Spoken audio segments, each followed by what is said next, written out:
Welcome to the Slop Farm. Enjoy the video.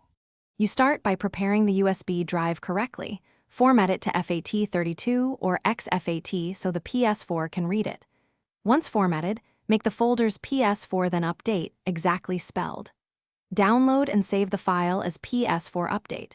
PUP into that update folder. This precise name matters because the console looks for it. Make sure your DualShock is charged, and note your current system version so you can confirm the update applied later. Now plug the USB into the Ps4 front port and keep the controller handy. Next, power the Ps4 off completely, not rest mode. Press and hold the power button until you hear a second beep. This enters safe mode. Once in safe mode, connect the DualShock via USB and press the PS button. Choose Update System Software, then pick Update from USB storage device.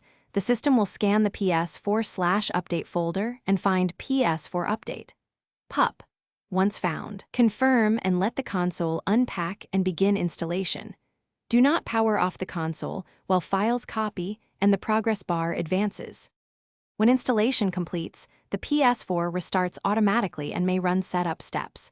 Wait until the home screen appears and then confirm the new system version under Settings, System Software. If the update fails or shows errors, unplug and retry.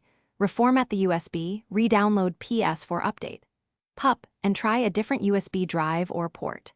Make sure the console never loses power during installation. If issues persist, boot safe mode and run Rebuild Database as a targeted troubleshooting option to fix corrupted data before retrying the update.